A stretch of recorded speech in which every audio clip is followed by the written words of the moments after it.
Esta es la historia de por qué adoptamos a estos dos cerdos de la industria que estaban a tan solo unas horas de su muerte. A principios del 2020 se volcó un camión que transportaba cerdos en la carretera. Tenían entre 3 y 6 meses de vida y ya tenían planeada su muerte. Pero ahorita te cuento un poco más de eso. Primero te los presento. Él es Rómulo. Es enorme, fuerte y un gandallita. Tiene unas manchas increíbles en la espalda. Le roba la comida a su hermano, lo empuja para apañarle premios, pero al mismo tiempo nunca se despega de él cuando está enfermo o triste. Remo, en cambio, es un pan, es todo tranquilo. Le gusta correr y revolcarse en el agua, pero solamente de un lado, entonces se le pinta una raya perfectamente en la espalda. Vainilla, chocolate. Vainilla, chocolate. Desde el principio, Rómulo ha sido como el cabecilla o el líder y Remo siempre va atrás de él, aunque últimamente eso está cambiando y Remo es un poco más independiente. Tienen personalidades súper marcadas, como cualquier otro animal, como tú y como yo. Mi madre propuso que los llamáramos Rómulo y Remo. Me encantan sus nombres porque según la leyenda antigua, Rómulo y Remo eran unos hermanos gemelos que habían sido condenados a muerte y al ser despojados de su tierra en una canasta por el río, fueron rescatados por Luperca, una loba que los amamantó y los protegió hasta que crecieron. Más adelante fundaron Roma. Ahora, yo no soy ninguna loba y no he amamantado a nadie, y estos cerditos creo que no tienen intención de fundar ningún imperio, pero ya ves por qué me gusta tanto. Ahora sí, ¿por qué fregados terminé yo con estos cerdotes? Como te contaba, hace 2 años y medio, este camión que transportaba a muchísimos bebés, entre ellos Rómulo y Remo, se volcó. Esto pasa todo el tiempo.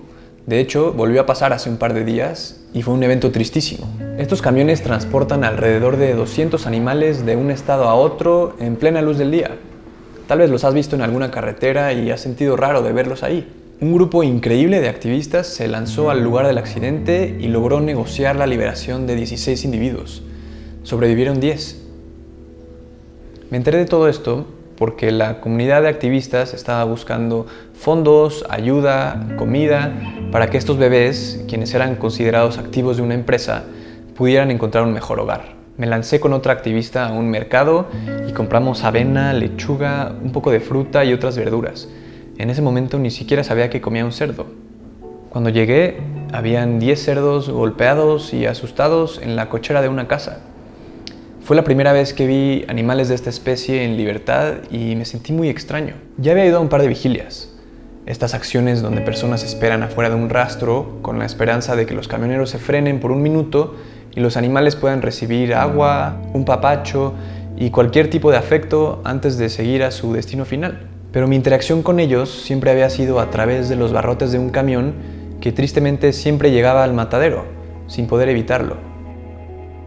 Me fui de ahí y tomé un vuelo a Australia porque tenía trabajo allá, justamente enseñándole a la gente lo que le pasa a especies como cerdos, vacas, pollos, peces, en granjas y mataderos cuando los vemos como productos y creamos demanda por sus cuerpos y sus vidas. Durante mi tiempo fuera no podía dejar de pensar en los cerdos que había visto y lo asustados que estaban.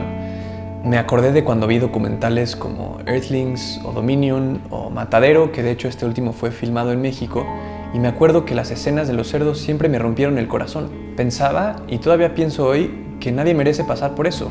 Así que decidí adoptar a uno, y pensé que estaría mejor acompañado, entonces fueron 2. En ese entonces ya sabía que los cerdos de la industria son asesinados antes de cumplir 6 meses, pero nunca me había preguntado cuánto vivían en libertad, así que hice una búsqueda rápida.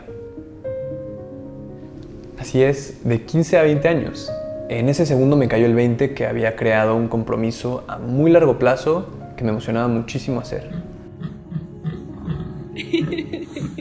Cuando recién llegaron, no sabía ni cómo pensar ni qué sentir. Estaba emocionado y muy nervioso al mismo tiempo. Me pregunté a mí mismo, ¿qué carajos acabas de hacer? Y en ese segundo que los vi, pensé, ya están a salvo. Rómulo y Remo estaban lo que sigue de obesos. Como seguramente sabes, les dan de comer cantidades inmensas de comida para que engorden lo más rápido posible. Se tardaban mucho tiempo en levantarse y caminaban muy lento. A cada uno le habían asignado un número con aerosol en la espalda, porque al final del día, para las personas que los criaron, eso es lo que ellos eran, un número. Llegaron sin dientes, sin cola y sin testículos, porque en la industria se los cortan y se los arrancan sin ningún tipo de anestesia ni tratamiento médico, y es completamente legal. De hecho, es lo recomendado para que no se muerdan entre ellos, porque su salud mental se disparata al estar apretados, encerrados y viviendo con miedo, y pues ellos no pueden vender mercancía dañada. Sus ojos parecían estar como perdidos en el espacio, les costaba mucho trabajo hacer contacto visual, y cuando veían a algún humano se volteaban a la esquina más cercana que tuvieran porque nos temían, y eso nos inundaba de tristeza. Sabíamos que era porque nunca en su vida habían recibido un trato digno. Esas primeras semanas, cuando les abríamos la puerta para sacarlos a pasear, salían corriendo rapidísimo, como tratando de huir. Empezaron a caminar más tranquilos en sus paseos, revolcándose en el agua, explorando raíces, caminos, piedras. Me impresionaba muchísimo ver sus personalidades desarrollarse. Tuvimos varios retos al principio. Primero que nada, no tenían dónde vivir, así que les construimos una casita abajo de los árboles. Luego, el agua potable era un problema porque les compramos unas cubetas grandes que terminaban tirando al piso. Y cuando les instalamos unos bebederos, terminaron rompiendo las tuberías y se inundó todo. Sofía y yo nos acordamos mucho de una vez que empezamos a escuchar muchísimo ruido, como de un río, y no sabíamos qué estaba pasando. Entonces nos acercamos a la casita y vimos que había agua saliendo así a presión y Rómulo y Remo estaban empapados, volteándonos a ver y haciendo berrinche como de ¿quién hizo esto?, cuando obviamente habían sido ellos. Aprendimos y les construimos 2 estructuras indestructibles de concreto y les instalamos unos bebederos nuevos para que pudieran tomar cuando quisieran. Me quedé en shock que comercialmente no existe alimento para mantener vivo a un cerdo. Solo hay productos para engordarlos lo más rápido posible.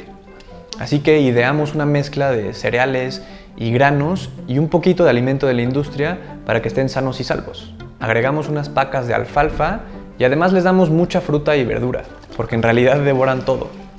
Remito tuvo muchas complicaciones de salud al principio. Vomitaba, pasaba muchas horas del día acostado y con muy baja energía. Rómulo siempre estuvo a su lado cuidándolo y robándole su comida también. Aprendí que los animales que son criados por la industria y por algo son rescatados después, tienden a morir a muy temprana edad por las enfermedades y el maltrato por el que pasan desde que nacen. Que el 80% de los que tristemente sí llegan al matadero mueren con neumonía, por ejemplo. Fue realmente sorprendente caer en cuenta que tampoco existe suficiente información ni educación de cómo curar a un cerdo si tiene problemas de salud. Al ser considerados activos y productos por los granjeros y la industria, atenderlos normalmente saldría más caro que curarlos, así que simplemente los matan si se enferman. Las personas veterinarias con las que hablé me recomendaban quitarle la vida si seguía mal, que ni habían procesos de cirugía ni nada. Pensé en lo loco que sería si los veterinarios recomendaran eso si fueran perros o gatos. Imagínate. Luego me acuerdo que la mayoría de los veterinarios también se comen a sus pacientes, vacas, cerdos, pollos, etc., que el especismo viene desde mucho más atrás, desde lo que aprendemos en la casa o en la escuela. Remo se fue recuperando poco a poco y nos hemos dado cuenta que desde ese entonces disfruta mucho más vivir. Busca rayitos del sol, se tira al pasto sin preocupaciones, se le ve contento y eso nos hace feliz a nosotros. Nunca había visto a un cerdo correr. Qué loco está eso, ¿no? Como que todas las cosas que retratan a cerdos en nuestro día a día son ilustraciones bonitas en publicidad hecha para que justo compremos partes de sus cuerpos para comerlas.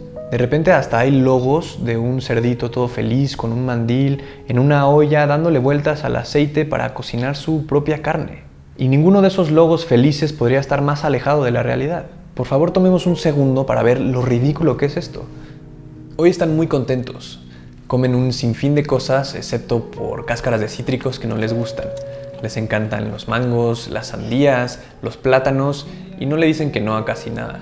Les volvieron a crecer sus colmillos. Ya hacen mucho contacto visual y tienen una mirada realmente profunda.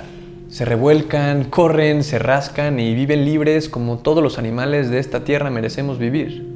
Nadie los explota, ni los usa, ni los lastima, y así será hasta que dejen este mundo por causas naturales. Ahora, sí quiero decir algo. Yo no nací ni crecí en un hogar vegano. De hecho, y como la mayoría de la población, también se me enseñó a cuidar y respetar a los perros, a los gatos, a los animales silvestres y los que nos parecían lindos. Y al mismo tiempo se me enseñó a comerme a los pollos, las vacas, los peces y otro sinfín de especies.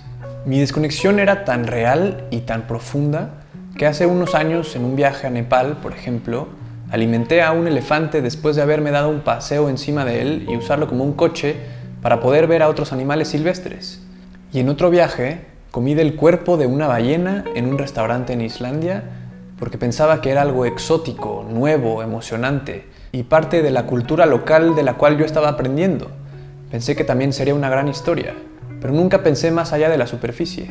Crecí confundido, ahora que lo pienso, y sé que nunca quise hacerle daño a nadie.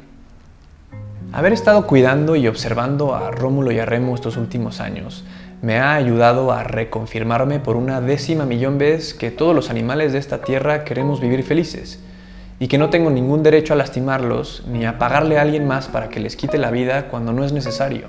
Lo que todos los animales tenemos en común es que hacemos lo posible por evitar el dolor, buscamos cosas que nos traigan felicidad, tenemos nuestros propios intereses y queremos vivir la vida a nuestra propia manera. Espero y lucho todos los días para que podamos crear un mundo en donde le extendamos respeto real a todos los demás, incluyendo los animales no humanos, y empecemos a verlos no como platillos ni como productos, sino como individuos. Sé que es posible, sé que es cuestión de tiempo también, y Rómulo y Remo me han enseñado que siempre valdrá la pena hacer lo correcto, aunque vaya en contra de la norma. Háblale a tu hermano. Dile, hey.